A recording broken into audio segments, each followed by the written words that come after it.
चलो विद्यार्थी मित्रों 11 साइंस में लास्ट लेक्चर में आपणे घर्षण विषे चर्चा करी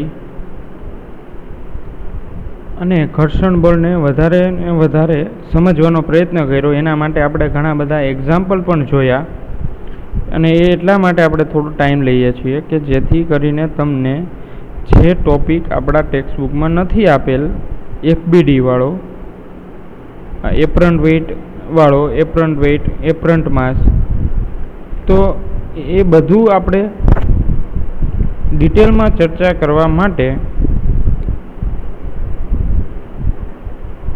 घर्षण बल ने सारी रीते समझવું जरूरी है अने एफबीडी ने पण सारी रीते समझी शकाय।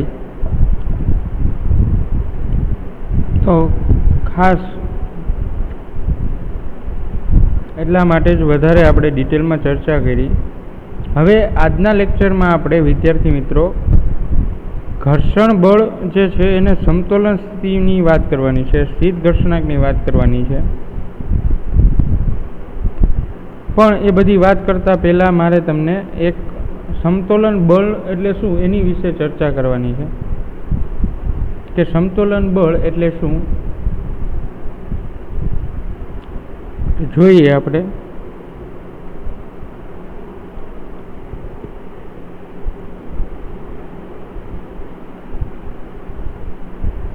ખાસ સ્ટુડન્ટ્સ હવે જે આગલું જે ભણી ગયા તમે એ તો ઇઝી હતું, પણ આ જે હવેના જે ટોપિક છે આ પાર્ટ ચેપ્ટર 5 છે એ હવેના બહુ ઝાઝા ટોપિક નથી, પણ એ નીટ માટે ખૂબ ઇમ્પોર્ટન્ટ છે। તમે જો તમારી પાસે નીટનું કોઈ મટીરિયલ હોય તો એ તમે જુઓ તો એમાં નીટમાં આ ટાઈપના પોર્શન વધારે પૂછાઈ ગયા છે અને મેઇન વસ્તુ એટલા માટે આપણે શાંતિથી લઈએ છીએ કે જેથી કરીને એફબીડીમાં પ્રોબ્લેમ ના પડે। એફબીડી મારે જ્યારે 2-3 લેક્ચર પછી કરાવવાના થશે ત્યારે તમારે કોઈ પણ પ્રોબ્લેમ થાય નહીં। પછી આપણે એફબીડીના દાખલા પણ જોઈશું।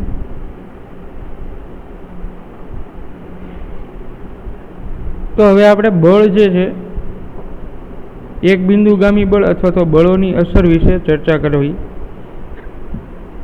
જરૂરી છે। તો જોઈએ ડિટેલમાં આપણે અને પછી સ્થિત ઘર્ષણાંકમાં આપણે આગળ વધીએ, સ્થિત ઘર્ષણાંક સમજીએ।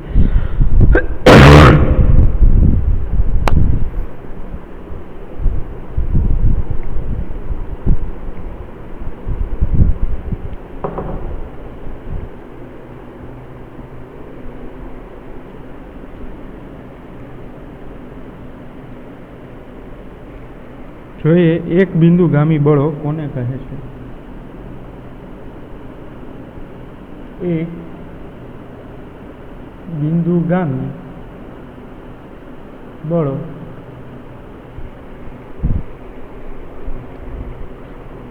ત્યારબાદ કણોનું સંતુલન સમજાવવાનું છે। તો કણોનું સંતુલન ક્યારે રહે કે જ્યારે બધા પ્રકારના બળો બધી દિશામાંથી લાગતા બળો સમાન હોય તો ત્યારે એને સંતુલન અવસ્થા કહેવાય છે।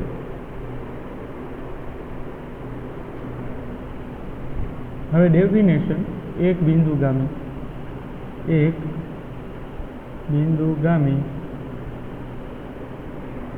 બળ, એક બિંદુગામી બળો। ચલો તો શું કે છે એક બિંદુગામી બળો? તો કે જે બળોની કાર્યરેખાઓ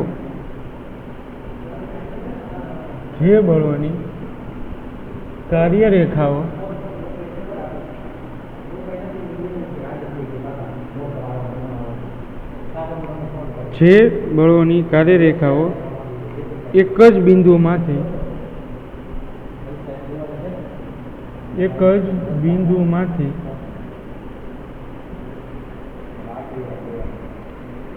પસાર થતી હોય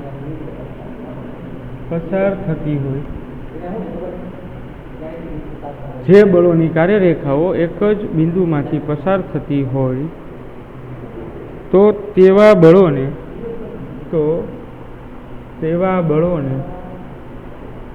તો તેવા બળોને એક બિંદુગામી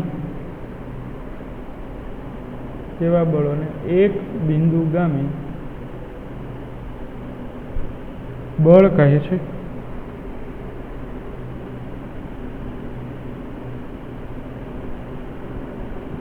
ચાલો, ત્યારબાદ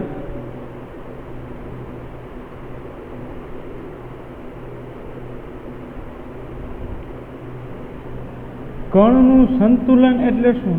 કણનું સંતુલન આપણો બીજો પોઈન્ટ છે, બીજો ક્વેશ્ચન છે. સોરી, કણનું સંતુલન,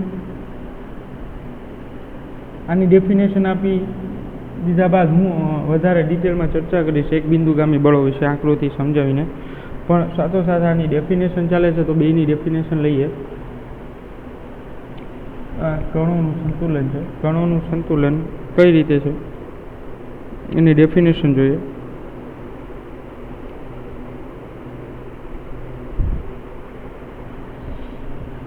યંત્રશાસ્ત્રમાં એટલે કે ક્લાસિકલ મિકેનિક્સમાં, યંત્રશાસ્ત્રમાં એટલે આપણે જે ન્યૂટનને રિલેશનમાં જે કોઈ પોર્શન ભણીએ છીએ ફિઝિક્સમાં, તો એને યંત્રશાસ્ત્ર કહે છે. તો યંત્રશાસ્ત્રમાં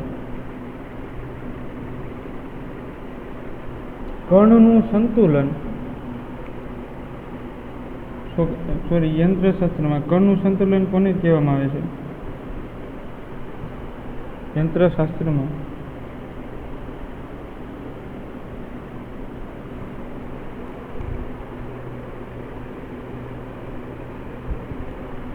કોઈ પદાર્થ પર યંત્રશાસ્ત્રમાં કોઈ પદાર્થ પર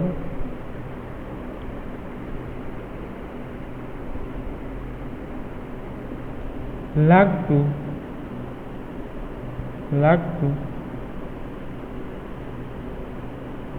પરિણામી બળ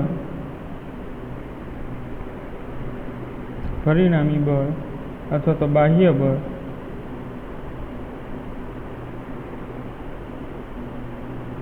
શૂન્ય હોય છે. એટલે કે નેટ ફોર્સ શૂન્ય હોય તે અવસ્થાને તે પદાર્થના અવસ્થાના ગુણધર્મને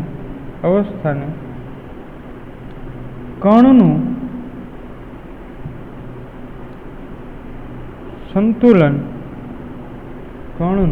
સંતુલન કહે છે. સમજે? કણનું સંતુલન માટે યંત્રશાસ્ત્રમાં જે કોઈ પદાર્થ પર લાગતું પરિણામી બળ અથવા તો બાહ્ય બળ શૂન્ય હોય છે, એટલે કે બાહ્ય બળ જે છે 0 થાય છે, નેટ ફોર્સ 0, તે અવસ્થા ને કણનું સંતુલન કહે છે. તે અવસ્થાને કણનું સંતુલન કહે છે. ચલો, તો આપણે બે ડેફિનેશન સમજી લઈએ વિદ્યાર્થી મિત્રો. જે એક બિંદુગામી બળો એની ડેફિનેશન અને કણોનું સંતુલન. તો શું કહે છે? એક બિંદુગામી બળો એટલે કોને કહેવાય? તો કે જે બળોની કાર્યરેખાઓ એક બિંદુમાંથી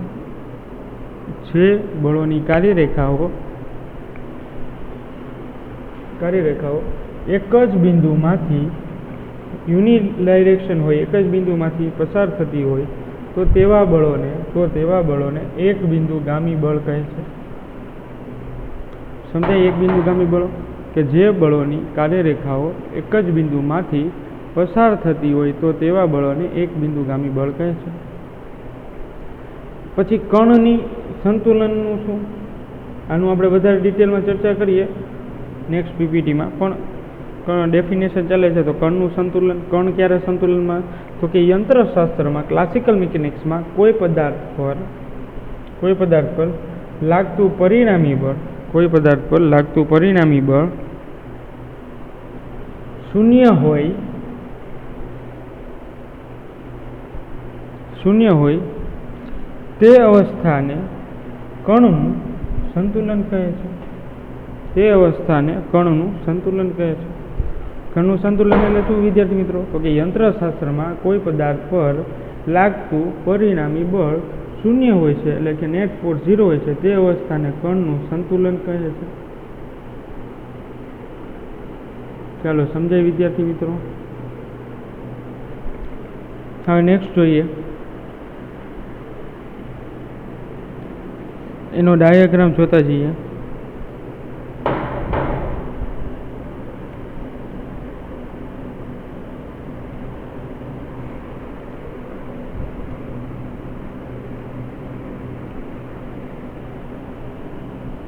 જે કણ પર એક જ બાહ્ય બળ લાગે, એક જ બાહ્ય બળ લાગે, જે કણ પર એક જ બાહ્ય બળ લાગે, તો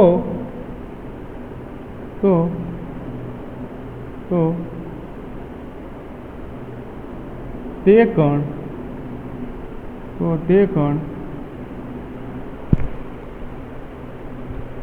પ્રવેગી ગતિ કરશે.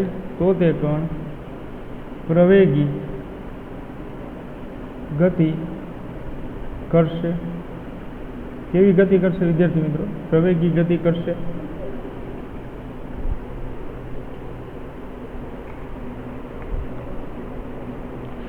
એટલે કે સંતુલનમાં રહી શકશે નહીં. એટલે કે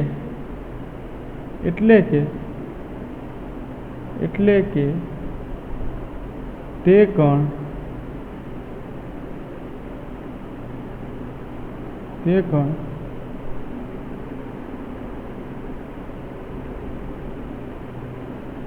સંતુલનમાં રહી શકે નહીં.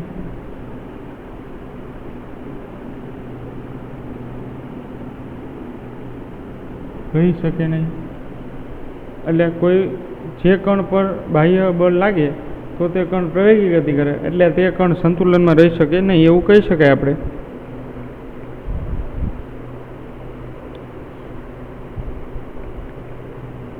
અને જ્યારે બે કણો પર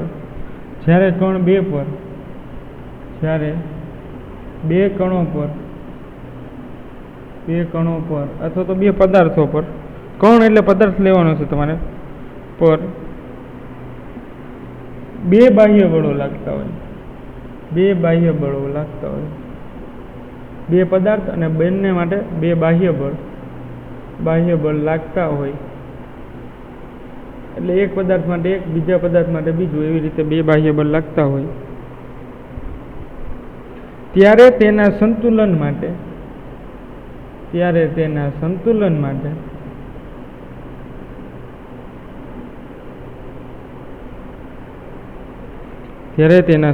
માટે સમેશન ઓફ એફ એટલે કુલ પરિણામી બળ 0 થવું જોઈએ.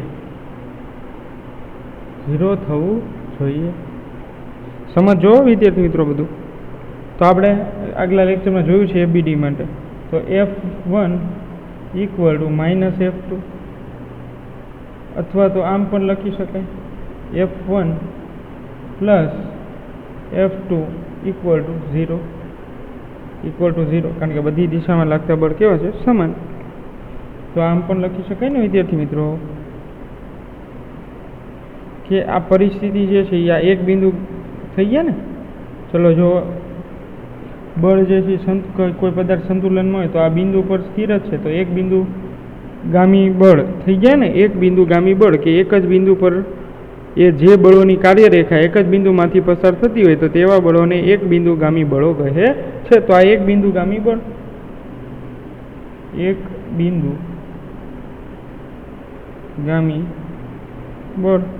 કે આ દિશામાંથી બળ લાગે છે, આ દિશામાંથી નહીં બળ લાગે છે, F1 અને F2, પણ પરસ્પર વિરુદ્ધ દિશામાં લાગે છે. આનું બળ આમ છે, નાનું આમ છે, તો એક બિંદુ સેટ રહે છે, ત્યાં જ પદાર્થ રહે છે, આગળ પાછળ ગતિ કરતો નથી. તો એ અવસ્થા કેવી થઈ જશે? સંતુલન. ત્યારબાદ એક બીજો પણ એવો કેસ છે, એ પણ કેસ માટે કણોનું સંતુલન શક્ય છે. આ જે છે એ પરસ્પર વિરુદ્ધ દિશામાં બળ હતા, પરસ્પર વિરુદ્ધ દિશામાં, અને કણથી દૂર હતા, કણથી દૂર, કણથી દૂર. જો આની દિશા આમ છે, બહારની તરફ, આની આમ છે. F1 ની દિશા કણથી દૂર છે અને F2 ની દિશા પણ કણથી દૂર પ્રકારના લાગતા બળો છે.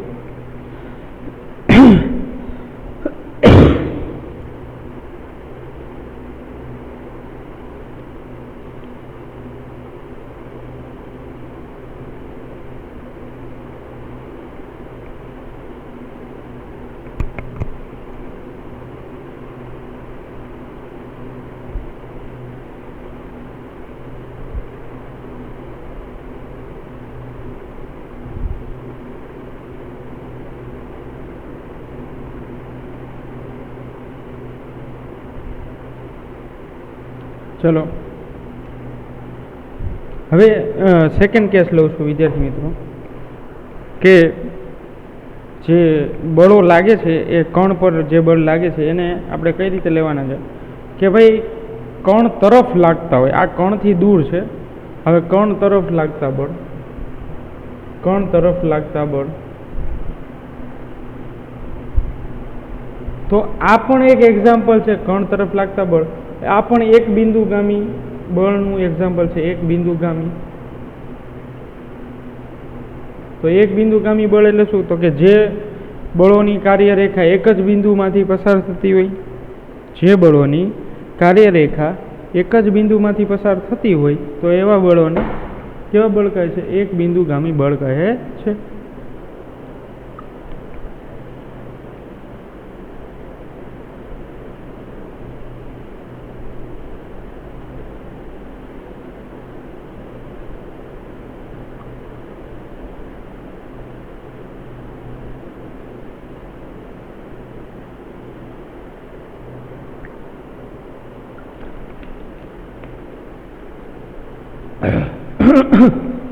ચાલો તો આ એક કણ છે. હવે કણ તરફ લાગે છે, જો કણ તરફ એટલે એક બળ હું આમ લગાડું છું એ F1 જેટલું છે, અને બીજું બળ જે છે હું આ રીતે લગાડું છું, તો એ બળ કેટલું લાગે છે વિદ્યાર્થી મિત્રો?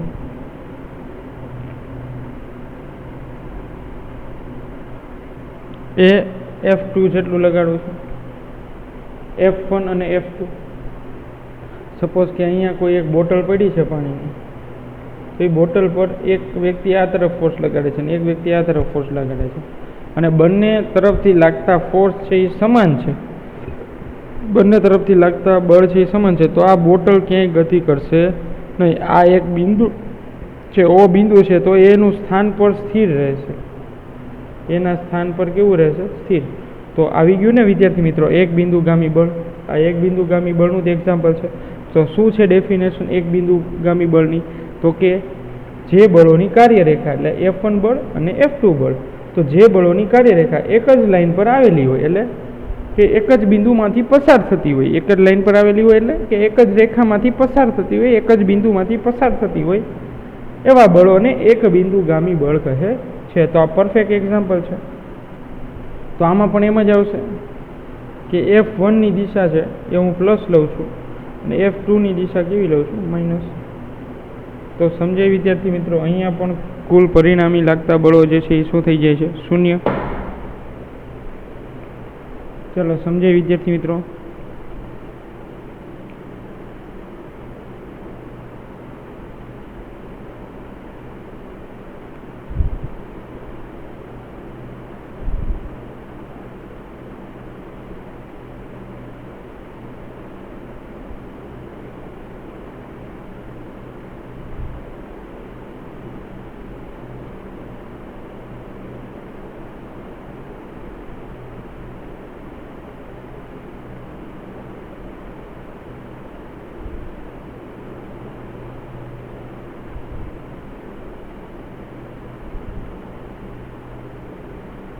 ચાલો હવે ત્યારબાદ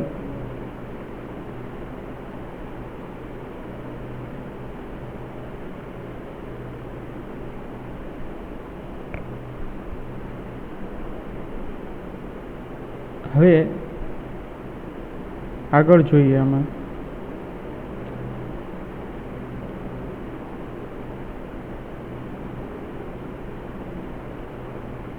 ચલો પહેલાં આરામથી આટલું સમજી લ્યો વિદ્યાર્થી મિત્રો. ટોટલી આ બધી એકો એક વસ્તુ તમારે FBDમાં કામ આવશે. એટલે આની પરફેક્ટ નોટ બનાવજો વ્યવસ્થિત. આજે મેં આડાવડું લખ્યું છે એ તમે વ્યવસ્થિત લખજો. મારે સમજાવવા માટે તમને જ્યાં ત્યાં લખવું પડે, પણ તમે એક બુકમાં જે હું બોલું છું તમને એવું લાગે કે આ સારા પોઈન્ટ છે લખવા છે તો લખી નાખજો.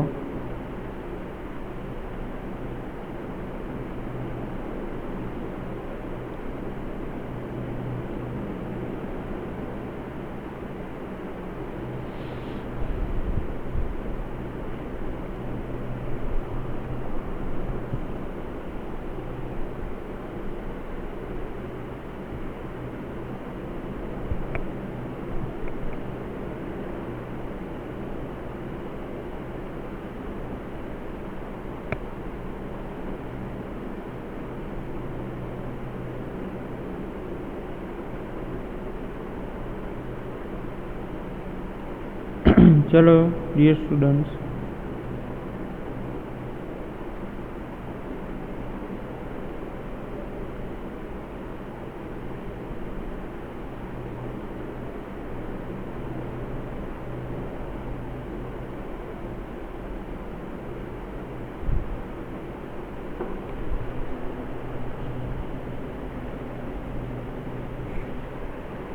નેક્સ્ટ જોઈએ.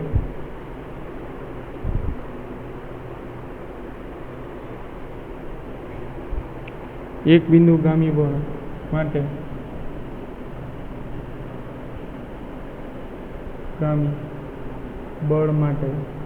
ચલો આગલી પીપીટી આરામથી જોઈ ગઈ હોય, ઝડપથી આગળ વધીએ.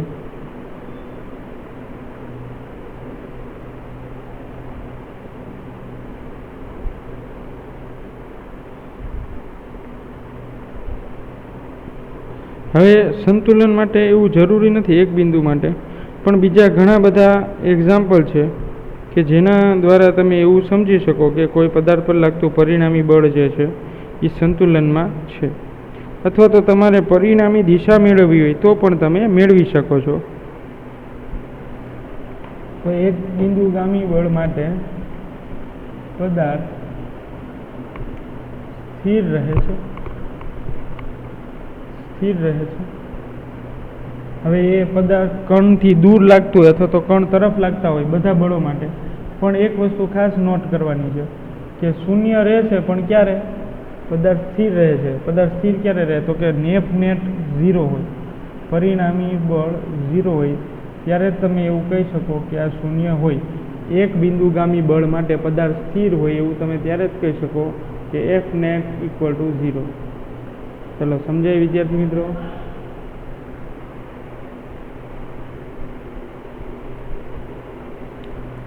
હવે ઘણીવાર એક રેખસ બળ કહેવાય, પણ એવું ન કહેવાય કે એક બિંદુગામી બળ છે એના માટે પદાર્થ સ્થિર છે. સપોઝ કે આ કોઈ પદાર્થ છે, બોટલ છે, સિલિન્ડ્રિકલ છે, કોઈ એક બોટલ છે સિલિન્ડ્રિકલ. હવે એ બોટલ પર આ ડાયરેક્શનમાં ફોર્સ લાગે છે અને આ ડાયરેક્શનમાં પણ ફોર્સ લાગે છે.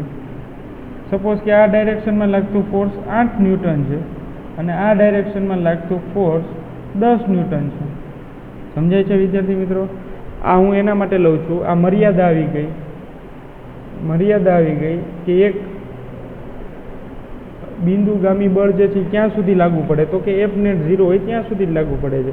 હવે એની મર્યાદા શું હોય ગઈ? તો કે એક રેખસ પર બે બળ જ લાગે છે, તો આના જેવું છે, પણ આમાં Fnet 0 થશે. Fnet ≠ 0, પરિણામી બળ 0 થશે નહીં. શા માટે? કારણ કે F1 અને F2 આ બે બળ છે, તો F1 બરાબર 10 ન્યૂટન છે અને F2 બરાબર 8 ન્યૂટન છે.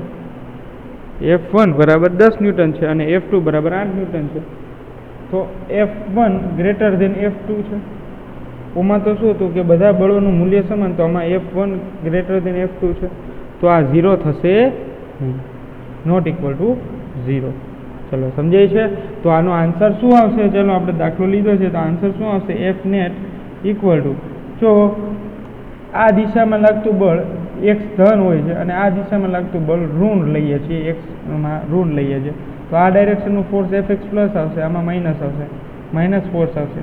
તો માઇનસ જે છે એ કેટલા છે 8, અને એક દિશામાં લાગતું બળ એટલે ધન 8, સોરી 8 છે એ ઋણ આવશે અને 10 છે એ ધન આવશે.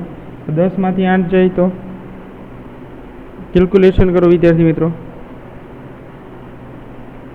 10માંથી 8 જાય તો 2 ન્યૂટન. તો કુલ પરિણામી લાગતું બળ વિદ્યાર્થી મિત્રો કેટલું થશે? 2 ન્યૂટન. ચલો સમજાય વિદ્યાર્થી મિત્રો? કુલ પરિણામી લાગતું બળ કેટલું થશે? 2 ન્યૂટન થશે. ચલો સમજાય વિદ્યાર્થી મિત્રો? મેં ખાલી એક જ દિશાની વાત કરી છે, એક રેખસની જ વાત કરી છે. ઉપર અને નીચે વર્ટિકલના ફોર્સ એટલે વાય એક્સના ફોર્સની ડાયરેક્ટ વાત કરેલી નથી. ચલો સમજાય છે? તો વાય એક્સ પર લાગતું બળ જે છે એ એફ નેટ પાછું 0 થતું હોય વિદ્યાર્થી મિત્રો. એફ વાય ઉપર તરફ અને એફ વાય નીચે તરફ લાગતું બળ, તો એફ વાય ડાયરેક્શન માટે નેટ પરિણામી ફોર્સ કેટલું થાય? 0 થાય. તો જ પદાર્થ આડી દિશામાં ગતિ કરે છે. આડી એટલે એક્સ એક્સિસમાં હોરિઝોન્ટલ ડાયરેક્શનમાં ગતિ કરે છે. ઉપર ગતિ નથી કરતો એનો મિનિંગ શું થાય? F Y equal to 0. જો F Y not equal to 0 આવતું હોય, F Y net resultant force 0 ના આવતું હોય, તો એનો મિનિંગ કંઈક બીજો હોય. એવું હોય કે પદાર્થ ઉપર તરફ ગતિ કરે છે અને આડી પણ ગતિ કરે છે. તો આ રીતે તમે ઘણા બધા એક્ઝામ્પલ લઈ શકો. તો હું તમને પ્રાઇમરી ચર્ચા જ કરતો જાઉં છું. FBDમાં ફ્રી બોડી ડાયાગ્રામની પ્રાઇમરી ચર્ચા જ કરતો જાઉં છું. હવે નેક્સ્ટ લેક્ચરમાં આપણે સ્થિત ઘર્ષણાંકના ટાઈપ્સ જોવાના છે. સ્થિત ઘર્ષણાંક એટલે શું એની ડેફિનેશન જોવાની છે.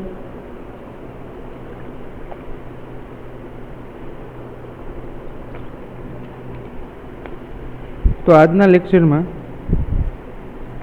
ઘણું બધું શીખ્યા છીએ આપણે, પણ આ બધી વસ્તુ શીખવાની તમારે એના માટે ખાસ યાદ રાખજો FBD ને આ બધી વસ્તુ કે એ તમારે એક્ઝામ માટે બહુ જ ઇમ્પોર્ટન્ટ છે. એક્ઝામ માટે ખૂબ જ અગત્યની છે. નીટ અથવા તો કોઈ JEEની તૈયારી કરતો હોય તો એના માટે આવા જ સમ હોય છે. આવા હમણાં લાસ્ટ ટાઈમ નીટની અંદર એક પુલીનો એક આવો જ સમ હતો. તો જે લોકો પાસે મટીરિયલ પૂરતું ન હોય તો એને મને સજેસ્ટ કરજો કે પૂછજો કે ભાઈ સર આ ટાઈપનું અમારે જે છે આ ટોપિકને રિલેટેડ મટીરિયલ અમારી પાસે નથી, અવેલેબલ નથી, ટેક્સ્ટ બુકમાં પણ મટીરિયલ નથી, તો અમને આ ટાઈપના MCQ જે છે એ કરાવજો. જે પોઈન્ટ નથી એના હું તમને થિયરી બધી કરાવીશ FBDની ફ્રી બોડી ડાયાગ્રામની, પણ એને રિલેટેડ જે MCQ છે એ પણ પ્રેક્ટિસમાં હું તમને અહીંથી આપીશ, જેથી કરીને તમારે પૂરતી પ્રિપરેશન થાય. ચાલો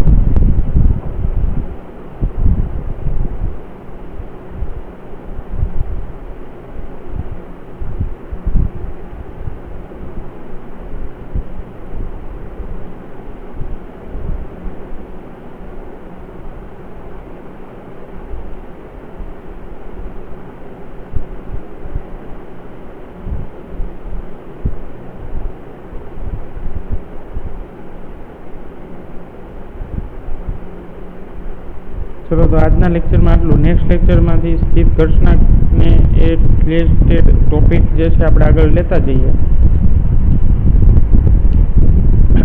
ઘર્ષણના ટાઈપ્સ છે, પણ આજના લેક્ચરનું બધું ઇમ્પોર્ટન્સ યાદ રાખજો, બાકી તમને પ્રોબ્લેમ પડશે દાખલા માટે. એક બિંદુગામી બળો, કણોનું સંતુલન, પછી એના પ્રકાર, એક રેખસ માટેના, કેન્દ્ર તરફ, કેન્દ્રથી દૂર, પછી એના સ્પેશિયલ કેસ, મર્યાદા. તો આજના લેક્ચરમાં આપણે ટોટલી કમ્પ્લીટ કરીએ છીએ. સંતુલન અને એક બિંદુગામી બળ, કે જે બળોની કાર્યરેખા એક જ બિંદુમાંથી પસાર થતી હોય એવા બળોને એક બિંદુગામી બળો કહે છે. ચલો ટોટલી જે છે એ સમજી લીધા બાદ, કમ્પ્લીટ થયા બાદ આજનું લેક્ચર અહીંયા વિરામ આપીએ છીએ. નેક્સ્ટ લેક્ચરથી સ્થિત ઘર્ષણાંકને કન્ટિન્યુ કરશું આપણે.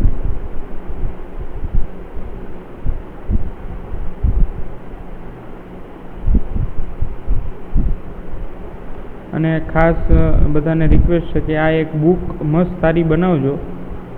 જે લખું છું એના માટેની ફેર બુકમાં જ બધું કમ્પ્લીટ કરીને લખવાનું છે. તમારે નીટ માટે બહુ જ અગત્યનું છે. અહીંયા જે કંઈ હું તમને કરાવું દાખલા કે થિયરી કે એની એક બુક કમ્પ્લીટલી રાખવાની છે. અને જે નીટ માટેના આઈએમપી પોઈન્ટ્સ કીધા છે એ તો ખાસ તમારે થઈ જવા જોઈએ.